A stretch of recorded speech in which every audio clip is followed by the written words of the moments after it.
நாட்டு மக்களை ஏமாற்றும் முதலமைச்சர் மு.க.ஸ்டாலின் தமிழின துரோகி என கடிந்துரைத்துள்ள எதிர்க்கட்சித் தலைவர் எடப்பாடி பழனிசாமி, திமுக அமைச்சர்கள் அனைவரும் கொள்ளையடிப்பதையே குறிக்கோளாக வைத்துள்ளதாகவும், திமுக கொடுத்த வாக்குறுதிகளில் எத்தனை நிறைவேற்றப்பட்டது என்பது குறித்து வெள்ளை அறிக்கை வெளியிட வேண்டும் எனவும் வலியுறுத்தியுள்ளார்.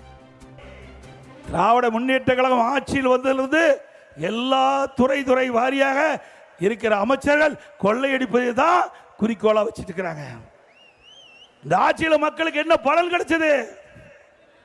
வேதனை தான் மிச்சம். இந்த ஆட்சியில் வேதனை தான் மிச்சம். திராவிட முன்னேற்ற கழகம் தேர்தல் நேரத்தில் கொடுக்கப்பட்ட வாக்குறுதி 525 வாக்குறுதிகள் கொடுத்தீங்க. 1/4 பங்கு வாக்குறுதி கூட இதுவரைக்கும் நிறைவேற்றப்பட முடியல உங்களால. ஆனா திரு ஸ்டாலின் பேசுறார், 98% அறிவிப்புகள் நிறைவேற்றப்பட்டதா குறிப்பிடுறார். நான் சட்டமன்றத்தில் பேசினேன், திரு ஸ்டாலின் அவர்களே, நீங்க 98 அறிவிப்புகள் நீங்க நிறைவேற்றப்பட்டதாக இன்னைக்கு பத்திரிகை ஊடகத்தில் வெளியிடுறீங்க. அப்படின்னா ஒரு வெள்ளை அறிக்கை கொடுங்க, மக்கள் தெரிஞ்சுக்கிட்டோம். இதுவரைக்கும் பதிலே இல்லை. இன்னொன்னு சொல்றார், எடப்பாடி பழனிசாமி துரோகி என்று.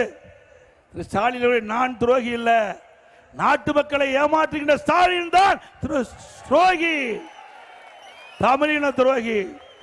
இன்றைக்கு தமிழகத்தில் சட்ட ஒழுங்கு அடியோடு சீர்குலைந்து விட்டது. இதற்கு காரணம் திரு ஸ்டாலின்.